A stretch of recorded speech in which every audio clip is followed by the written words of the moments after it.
15 triliun berkurang ini kalau kita drop, yang pasti yang utama adalah kita drop adalah fisik. Jika fisik kita drop, maka putaran ekonomi berkurang. Putaran ekonomi berkurang, maka pertumbuhan ekonomi tidak mungkin naik. Kira-kira gitu. Sehingga kita lebih memilih tetap kita akan jalankan yang 95,3 ini sambil mencari pembiayaan lain. Kira-kira gitu. Yang bentuknya B2B, Pemda tidak dirugikan, swasta tidak dirugikan, masyarakat Jakarta tetap mendapatkan haknya. Jadi tidak semua pajak-pajak yang dibayarkan oleh rakyat Jakarta ini masuk ke Pemda DKI Jakarta. Ada yang masuknya ke pusat. Masuk semuanya ke pusat. Dari pusat baru dikirim ke kita. Nah, setiap ngirimnya itu cuma dikasih tahun ini dapat sekian ya. Hitungannya bagaimana? Enggak dikasih tahu.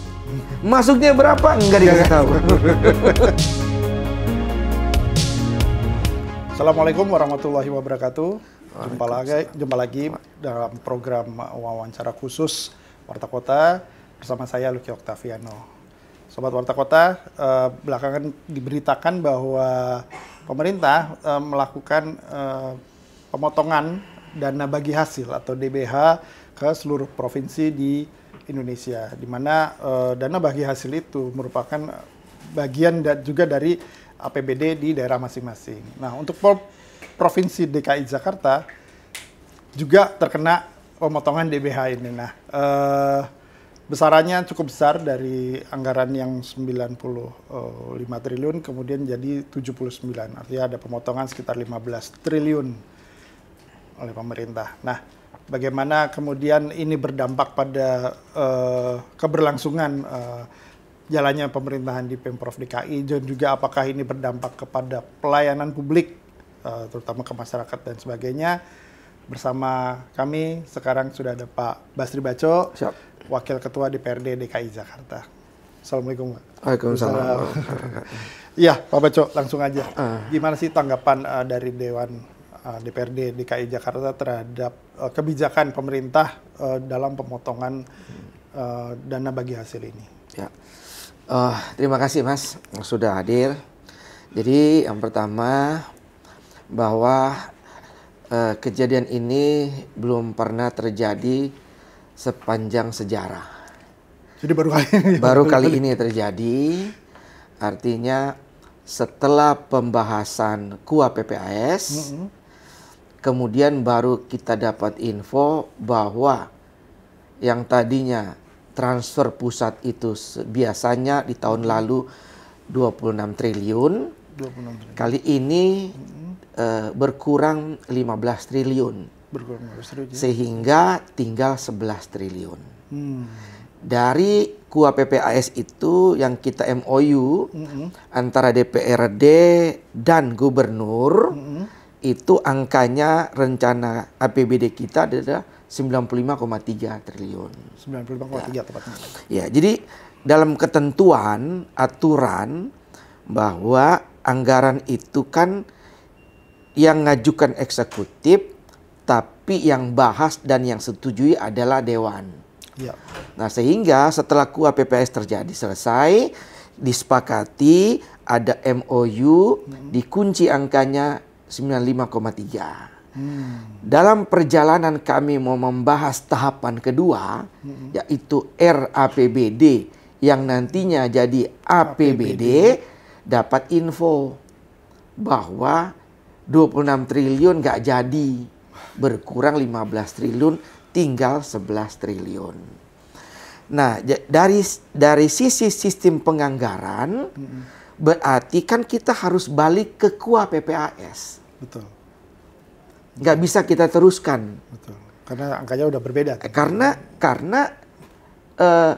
hasil MOU ngunci angka 95 di KUA PPAS itu ketika dibawa ke RAPBD dan APBD nggak boleh berubah. Ketentuan mengatur begitu. Aturan mengatur begitu. Dengan berkurangnya 15 triliun berarti kan otomatis akan berubah. Gitu ya? Betul. Akan berubah. Nah, sehingga sampai saat ini kita belum punya panduan dari Kemendagri maupun dari Kementerian Keuangan. Kalau situasinya sudah MOU begini, maka forum apakah yang memberikan kewenangan untuk kita membahas dan mengurangi 15 triliun? Seharusnya ada edaran dari Kemendagri atau ada edaran dari Menteri Keuangan bahwa bagi provinsi yang sudah selesai KUA PPAS dan ingin melanjutkan ke RAPBD, namun ada pemotongan DBH, maka harus melakukan langkah A, B, C, D, E gitu.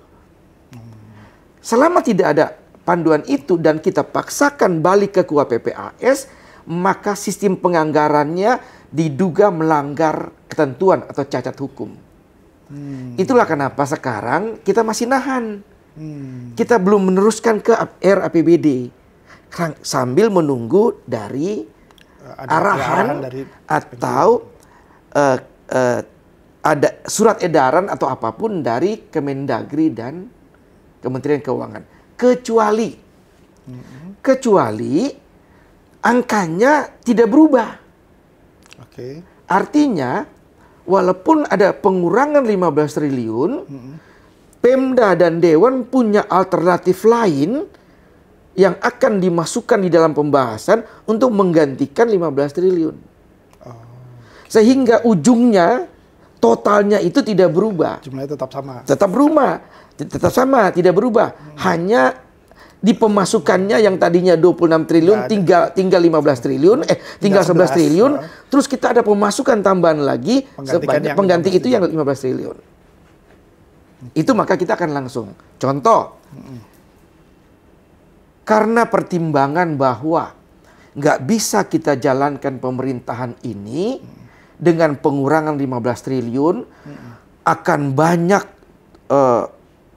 banyak program yang dikurangi, ya, sehingga bisa menyebabkan pertumbuhan ekonomi turun, bisa menyebabkan pengangguran. Karena kan yang tidak boleh kan pendidikan, sosial, kesehatan. 3 itu utama. Yang utama, ini nggak boleh. Berarti fisik kan yang kita kurangi. Ketika fisik kita kurangi, berarti tukang tidak ada. Pembelanjaan barang-barang tidak ada. Artinya apa? Pertumbuhan ekonomi turun. Rodanya nggak jalan. Sehingga banyak pengangguran akan banyak. Manajer proyek tidak ada, mandor tidak ada, tukang tidak ada, arsitek tidak ada, landscape tidak ada. Betul ya? Betul. Nah ini yang kita khawatirkan. Sehingga hari ini kita lagi berpikir keras bagaimana caranya tetap berjalan di angka 95,3 T walaupun ada potongan dari luar, dari pusat untuk menggantikan itu kita lagi cari. Formatnya macam-macam.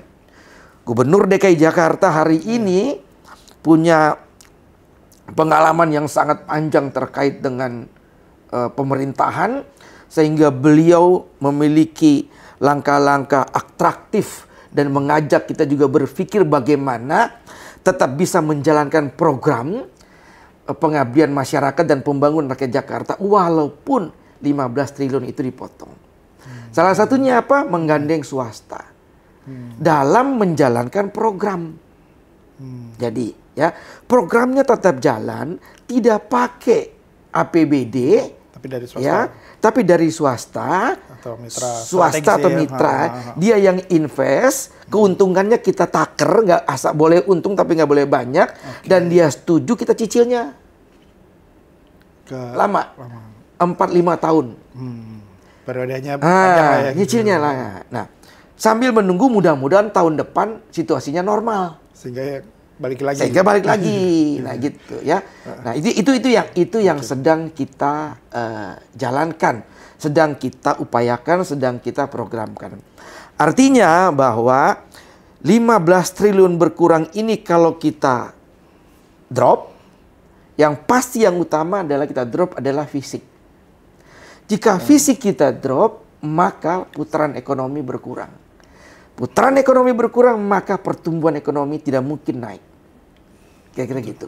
Sehingga kita lebih memilih tetap kita akan jalankan yang 95,3 ini sambil mencari pembiayaan lain, kira-kira.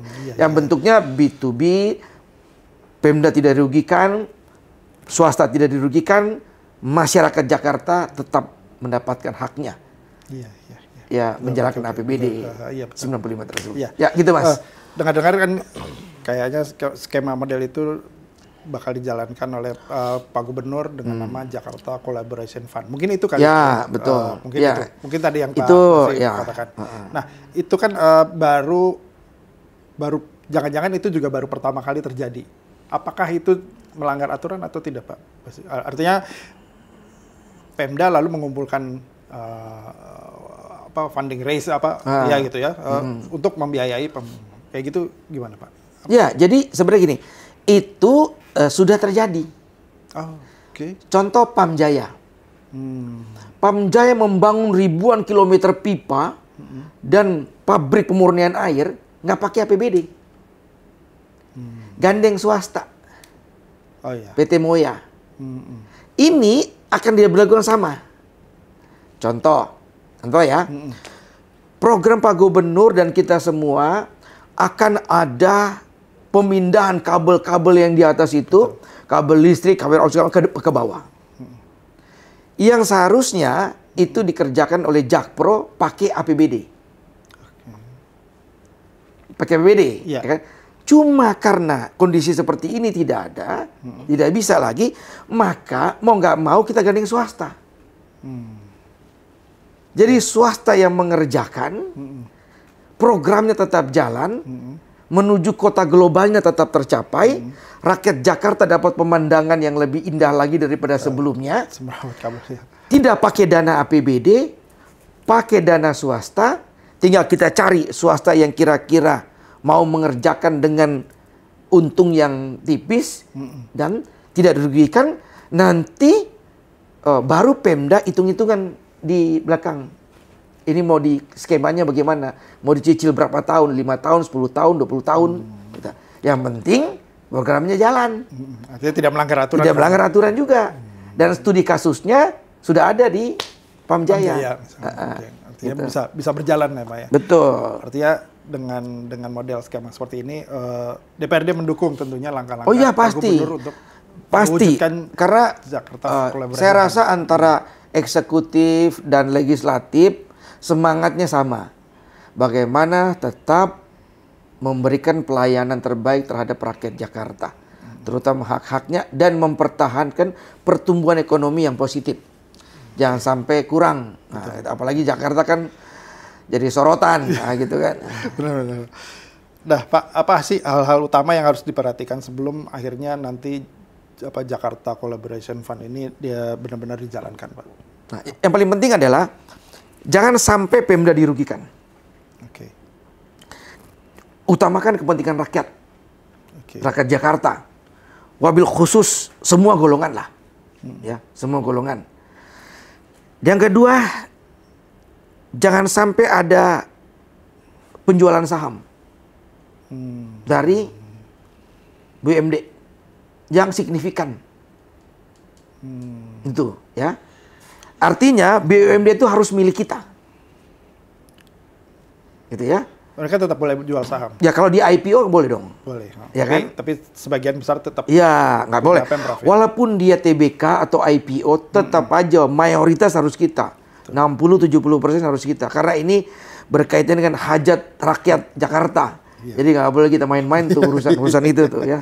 Bisa kualat kita. Nah kita sama pekerjaannya harus diawasi betul. Jangan sampai artinya tidak profesional atau tidak sesuai dengan harapan, kasarnya asal-asalan. Nah, itu juga. Jadi 4 poin ini yang mesti. Apakah nantinya ada tim khusus? Oh pasti. Dibuat tim khusus untuk mengawasi baik DPRD maupun dari Pemprov. Pasti. Kalau urusan begitu pasti nggak mungkin. Dan ada pendampingan dari HPH, dari kepolisian, dari kejaksaan harus supaya nggak salah. Daripada kena periksa di kemudian hari, mendingan dari awal ada pendampingan. Kalaupun salah, udah didampingin kemarin, udah oke kemarin, udah itu bukan salah kita gitu loh. Sampai sekarang udah ada pengajuan dari masih arahan Pak Gubernur JFT. yang saya dapat infonya sudah begitu. Jakpro sedang persiapan, ya. Jakpro sedang persiapan. Moga-moga nggak lama lagi lah, karena itu perlu waktu 3-4 tahun untuk yang di jalan-jalan utama itu. Sama kan perlu dikaji panjang itu, mesti dikaji baik-baik, sistemnya bagaimana, caranya bagaimana. Setiap jalan itu pasti metodenya beda-beda, ya kan? Jalan yang belok-belok metodenya bagaimana, jalan yang besar metodenya bagaimana, jalan yang sempit bagaimana, jalan yang di situ kira-kira ini bagaimana, pasti beda-beda. Okay. Dan harus gandeng swasta yang bonafit, jangan yang batu-batu. Yang bonafit, yang ini, yang punya kira-kira gitu. Sama punya jiwa sosial juga terhadap rakyat Jakarta. Nah, seleksi itu ada di mana, Pak? Nanti ada semua itu ada di Jakpro, namun mungkin ada supervisi dari Pemda. Okay. Pastilah. Dari PPBUMD, dari BPKP, dari inspektorat, dari kejaksaan. Jakarta Collaboration Fund ini deadline-nya kapan, Pak? Adakah deadline-nya atau kan waktu mepet nih, sehingga RAPBD 2006 kan harus jalan dan sebagainya. Apakah akhir tahun ini bakal selesai? Saya pikir harus kita sudah bisa dapatkan atau selesaikan sebelum awal tahun. Kalaupun ada sedikit sambil tahun berjalan juga bisa kan sebenarnya. Ya, tiap perbaikan di tengah sambil. Kan biasa itu. Dana yang kita anggarkan kadang-kadang juga begini. 95T ini yang kita anggarkan. Kadang karena situasional pada saat itu nggak bisa jalan lagi semua. Belum tentu jalan semua. Bisa jadi cuma jalan 90T. Bisa jalan cuma 80 sekian T. Nah, itu sehingga ya kita nggak usah terlalu khawatir. Ya, nggak bisa jalan itu karena beberapa macam hal. Gitu. Dan itu biasa. Ada silva kan? Itu biasa. Iya. Artinya sudah berjalan sebelum. Iya, udah biasa itu. Ya. Okay. Ada kasih Pak pesan dari DPRD ke masyarakat tentang apa agar publik mengetahui atau memahami tujuan sebenarnya dari Jakarta Collaboration Fund ini, Pak? Jadi yang paling utama Jakarta Collaboration Fund ini tujuannya untuk agar tetap dapat bisa menjalankan program Pemda DKI Jakarta di 2026 dengan situasi hilangnya 15 triliun dari pusat. Jakarta hari ini bersyukur karena APBD-nya 95 berkurangnya 15, 70 tinggal 79%. Ada wilayah yang APBD-nya itu 70% itu transfer pusat. Jadi kalau dikurangi mati dia. Kalau kita kan dari 95 26 itu transfer pusat. Artinya kurang lebih masih 60 sekian T itu yang asli punya kita. Ya. Dana transfernya dari mana? Dari DBH. Dana bagi hasil. Jadi pajak-pajak rakyat Jakarta ini itu ada yang ditarik ke pusat. Oke. Bukan diterima oleh Pemda. Dibagi antara Pemda dengan pusat. Cuma yang sekarang hitungannya juga kita nggak tahu. Cuma dikasih DBH sekian ya tahun ini ya nggak tahu. Kita minta juga ke Kemendagri sama Kementerian Keuangan nggak dibuka juga hitungannya. Kenapa Jakarta dapat sekian? Karena berdasarkan hitungan kita, ya menggandeng konsultan yang paham ini, seharusnya tidak segitu. Seharusnya bukan 26, mungkin 2 kali lipat. Yang seharusnya menjadi haknya rakyat Jakarta, sesuai ketentuan undang-undang. Namun kita cuma dapat segitu. Nah, supaya warga tahu, ini sebagai masyarakat tahu, ya apa sih yang dikurangi itu? Yang dikurangi adalah transfer DBH, dana bagi hasil antara pemerintah Jakarta sama pemerintah pusat. Dana itu dana apa sih? Dana pajak. Jadi tidak semua pajak-pajak yang dibayarkan oleh rakyat Jakarta ini masuk ke Pemda DKI Jakarta. Ada yang masuknya ke pusat. masuk semuanya ke pusat. Dari pusat baru dikirim ke kita. Oke. Nah, setiap ngirimnya itu cuma dikasih tahun ini dapat sekian ya. Hitungannya bagaimana? Enggak dikasih tahu. Masuknya berapa? Enggak dikasih tahu. Kira-kira begitu. Iya. Lah, kita bergeser sedikit nih, Pak. Iya. Tapi mungkin ada kaitannya juga. Nah, mungkin banyak sektor yang penting yang tidak bisa dikurangi. Seperti tadi Bapak bilang untuk kesejahteraan sosial. Sosial, pendidikan, kesehatan, sama ada beberapa lagi tuh. Tapi ya saya fokusnya itu. Nah, salah satu yang kami soroti adalah mungkin transportasi, Pak. Ada rencana dari Disub DKI untuk menaikkan tarif transportasi Transjakarta, misalnya dari 3.500 menjadi 5.000. Nah, apakah ini juga akibat dari pemotongan DBH tadi? Apakah nanti juga akan berpengaruh ke masyarakat dan sebagainya, gimana, Pak? Ya, yang pertama begini. Tarif Transjakarta itu mungkin udah 15 tahun nggak naik. Iya juga sih. Coba dicek. Ya juga sih, Pak.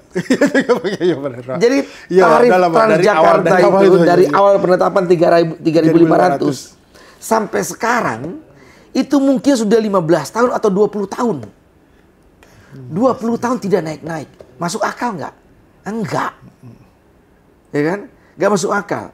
Ya, inflasi sudah naik, UMR udah naik, terus yang lain harga semua naik dan lain-lain. Sehingga apa? Membebani subsidi. Karena itu 3.500 itu subsidi, Pak ya? Subsidi. Kalau kita mau hitung, harga aslinya berapa? Aslinya mungkin sekitar 10.000. Aslinya. Subsidi PSO kita. Dan triliunan. Sehingga kajiannya adalah sudah waktunya naiknya.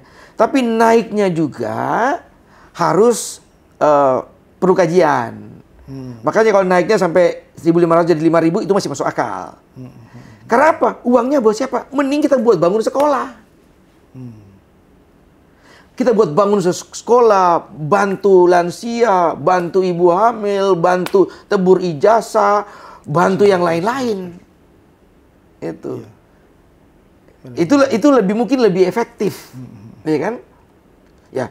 Ditambah lagi ada pengurangan 15 triliun. Nah, ya Allah. Iya.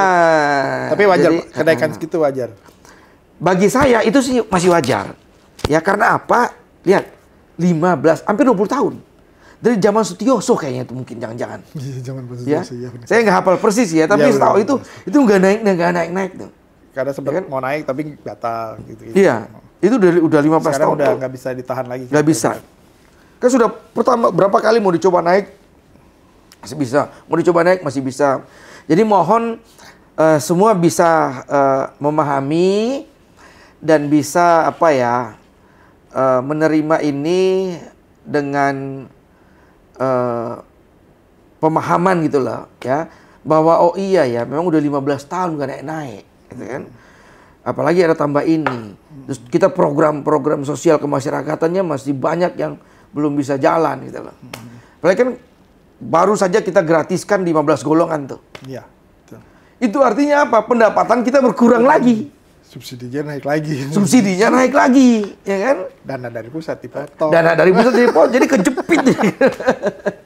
Jadi mau nggak mau, ya kira-kira gitulah. Tapi kira-kira ada syarat-syarat tertentu dari DPRD nggak, Pak? Ketika nanti itu naik, Transjakarta tolong pelayanannya jangan dikurangin. Fasilitas itu pasti.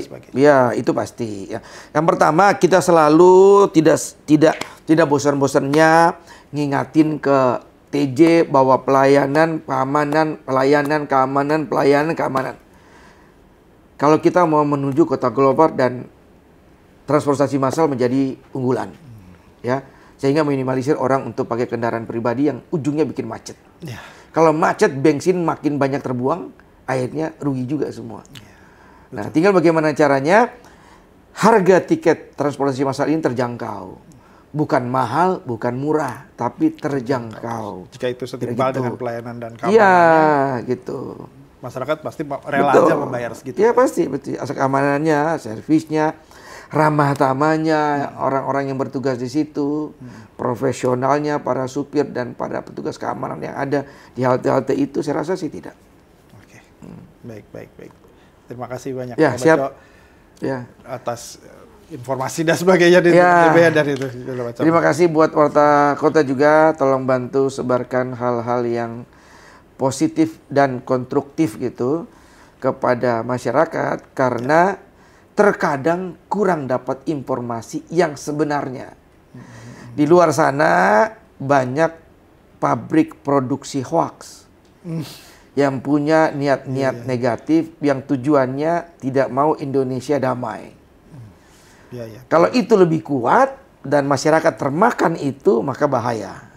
Padahal sebetulnya di PRD-nya. Padahal sebenarnya gitu. sebenarnya nggak gitu ceritanya, Nggak gitu gitu ceritanya. kan. Cuma kan masyarakat sudah begitu. Baik. Oke. Terima kasih banyak. Trip, terima kasih juga semua. Demikian Sobat Warta Kota, perbincangan kita dengan Pak Basri Baco, Wakil Ketua DPRD DKI Jakarta mengenai pemotongan dana bagi hasil serta rencana kenaikan tarif angkutan umum oleh Pemprov DKI Jakarta. Demikian, sampai jumpa di episode lainnya. Terima kasih. Assalamualaikum warahmatullahi wabarakatuh. Waalaikumsalam warahmatullahi wabarakatuh. Terima kasih Pak Baco. Ya.